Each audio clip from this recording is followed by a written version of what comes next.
Hello, యేసుక్రీస్తు అందరికీ హృదయపూర్వక వందనములు.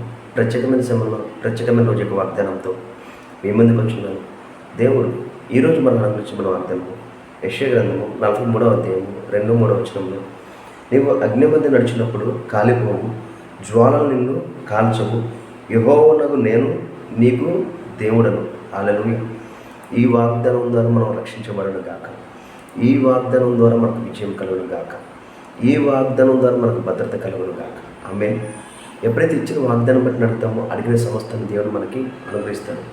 ఎప్పుడైతే ఆయన విశ్వసించినామో, నిజంగా యేసుక్రీస్తు మనం ఎప్పుడైతే విశ్వసించినామో, ఆ విశ్వసించిన ప్రతి వాగ్దానికి వారసులుగా అయ్యాము. అట్టి రీతిగానే మనం అడిగిన వాటి కంటే ఊహించిన వాటిని దేవుడు అత్యధికంగా మనకి కలగజేస్తాడు.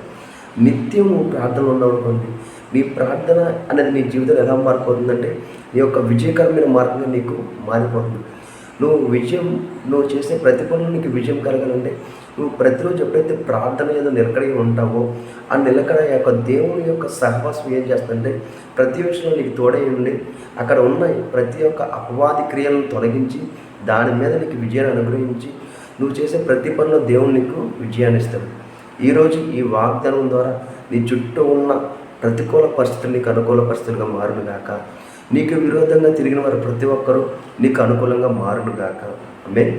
ప్రార్థించుకుందాము. స్తోత్రం మహోన్నతమైన దేవ, నీకే వందనాలు స్తోత్రాలు చెల్లించుకున్నాం దేవ. ఇచ్చిన వాగ్దానం బట్టి నీకే కోట్ల స్తోత్రాలు చెల్లించుకున్నాం తండ్రి. ప్రతి ప్రయాణంతో మీరే తోడే నడిపించిందండి. ప్రతి అప్పు ఐశ్వర్యంగా మారునుగా, ప్రతి అనారోగ్యం ఆరోగ్యం మారునుగా, ప్రతి బలహీన శరీరం తండ్రి యేసులో తండ్రి బలం పొందుకొను గాక అని ప్రవచిస్తుందండి. వీడియో చూస్తున్న వారు తండ్రి ఏ విషయంలో ఏకీభవిస్తున్నారు తండ్రి, ఏకీభవించిన విషయంలో విజయం కలుగును గాక అని ప్రవచిస్తాం తండ్రి.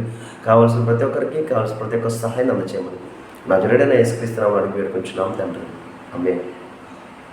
అందరికీ హృదయపూర్వక వందనములు.